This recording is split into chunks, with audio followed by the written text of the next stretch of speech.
Hello दोस्तों, LLB fifth semester के fourth paper जो कि वैकल्पिक है ग्रुप बी के अंतर्गत समविधियों का निर्वचन और विधायन के सिद्धांत। इस पर प्राय लोग कम वीडियो बनाते हैं। आपको देखिएगा आप इसके एमसीक्यूज को, बहुत अच्छा और महत्वपूर्ण वीडियो। क्वेश्चन नंबर 1 देखेंगे। प्रश्न नंबर 1, संविधि सुव्यवस्थित समाज में किसकी अभिव्यक्ति का प्रमुख लक्षण है? क्वेश्चन नंबर 1 देखिएगा। संविधि सुव्यवस्थित समाज में किसकी अभिव्यक्ति का प्रमुख लक्षण है? ऑप्शन देखिएगा। नंबर ए सामाजिक, नंबर बी विधि और नंबर सी व्यक्तिगत और नंबर डी इनमें से कोई नहीं। क्वेश्चन नंबर 1 इसका सही उत्तर है नंबर बी यानी विधि। नेक्स्ट क्वेश्चन, क्वेश्चन नंबर 2, संविधि निम्नलिखित में से किसका अभिन्न अंग है? सामाजिक व्यवस्था का, व्यक्तिगत कार्यों का, निर्वचन विधि शास्त्र का और इनमें से कोई नहीं। प्रश्न नंबर 2 और इसका सी नंबर सही है, निर्वचन विधि शास्त्र का। संविधि किसका अभिन्न अंग है? निर्वचन विधि शास्त्र का अभिन्न अंग है। नेक्स्ट क्वेश्चन, क्वेश्चन नंबर 3, तीसरा प्रश्न देखिएगा। विधान विधि निम्नलिखित में किसका महत्वपूर्ण स्रोत है?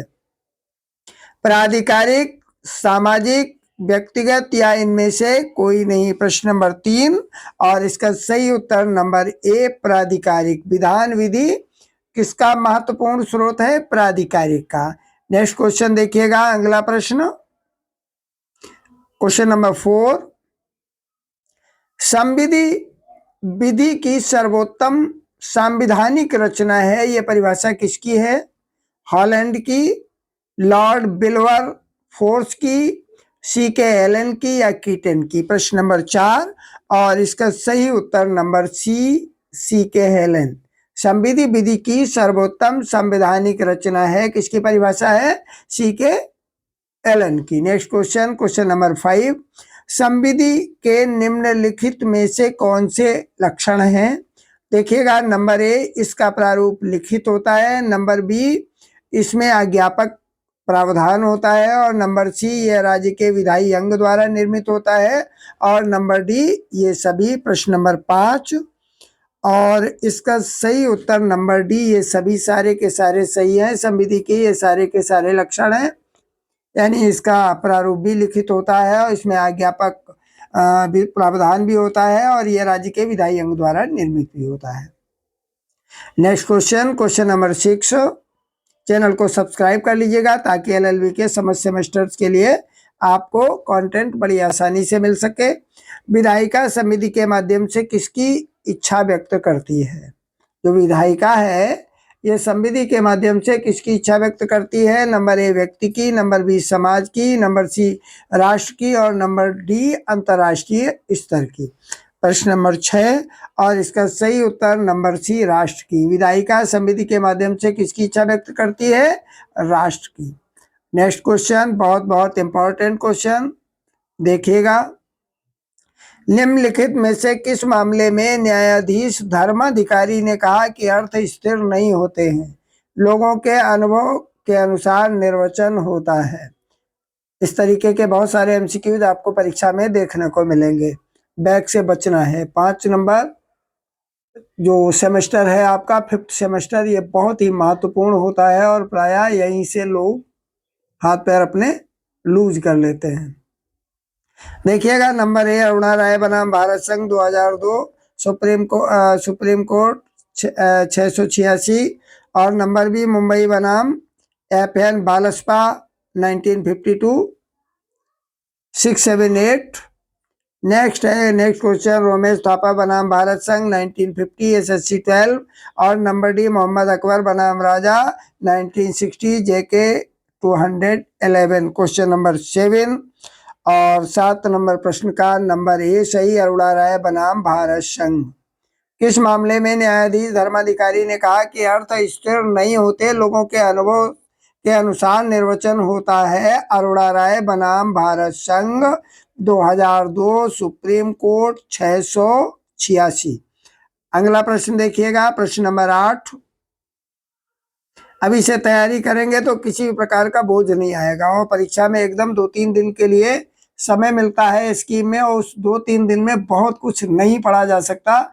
यही वो कारण है कि बहुत अच्छी सफलता हमें नहीं मिल पाती। क्वेश्चन नंबर 8 देखेंगे। निम्नलिखित में किसके प्रयोग के कारण भाषा में सरलता का अभाव रहता है, इसलिए ये सामान्य जन की समझ से परे होती है। देखिएगा, ऑप्शन नंबर ए तकनीकी शब्दावली और नंबर बी मुहावरों के कारण, नंबर सी संस्कृत की शब्दावली और नंबर डी व्यवहारिक भाषा। प्रश्न नंबर 8 और इसका 8 का सही उत्तर नंबर ए तकनीकी शब्दावली। Next question, question number 9। Bharatvarsh में पुरानी विधि किसे कहा जाता है? पुरानी विधि कौन सी है? ये भी बहुत महत्वपूर्ण क्वेश्चन। 26/1/1948 के पूर्व की, नंबर बी 26/1/1949 के पूर्व की और नंबर सी 26/1/1950 के पूर्व की और नंबर डी 26/1/1947 के पूर्व की। प्रश्न नंबर 9 बहुत ही इंपॉर्टेंट क्वेश्चन और इसका सही उत्तर है नंबर सी, क्योंकि 26 जनवरी 1950 को हमारा संविधान पूर्णतः लागू हो गया, नए नियम लागू हो गए। इससे पहले की जो भी विधियां थी वो पूर्व विधियां या पुरानी विधियां कही जाने लगी। नेक्स्ट क्वेश्चन, अगला प्रश्न, प्रश्न नंबर 10। संविधियों का वर्गीकरण किस आधार पर किया गया है? नंबर ए नई संविधियों के आधार पर, नंबर बी पुरानी संविधियों के आधार पर, नंबर सी ए और बी दोनों और नंबर डी इनमें से कोई नहीं। प्रश्न नंबर 10, इसका सही उत्तर नंबर सी ए और बी दोनों। संविधियों का वर्गीकरण किस आधार पर किया जाता है? नई संविधियों के आधार पर भी और पुरानी संविधियों के आधार पर भी। Next question, question number 11। अधिनियम के अंतर वस्तु के आधार पर संविधि के वर्गीकरण में निम्नलिखित में क्या सम्मिलित है? अधिनियम के अंतर वस्तु के आधार पर संविधि के वर्गीकरण में निम्नलिखित में क्या सम्मिलित है? नंबर ए मौलिक विधि, नंबर बी प्रक्रिया विधि, नंबर सी दंडिका विधि और नंबर डी ये सभी। प्रश्न नंबर 11 और इसका सही उत्तर नंबर डी ये सभी। अधिनियम के अंतर वस्तु के आधार पर संविधि के वर्गीकरण में क्या सम्मिलित है? ये सब, मौलिक विधि भी, प्रक्रिया विधि भी और दंडिका विधि भी। अगला प्रश्न, नेक्स्ट क्वेश्चन, क्वेश्चन नंबर 12। निम्नलिखित में से क्या सत्य है? नंबर ए संपत्ति अंतरण अधिनियम 1881, नंबर बी संपत्ति अंतरण अधिनियम 1882, नंबर सी संपत्ति अंतरण अधिनियम 1883 और नंबर डी संपत्ति अंतरण अधिनियम 1884। प्रश्न नंबर 12 और इसका सही उत्तर नंबर बी संपत्ति अंतरण अधिनियम 1882। ये बिल्कुल सही उत्तर है। संपत्ति अंतरण अधिनियम कब लागू हुआ? 1882 को।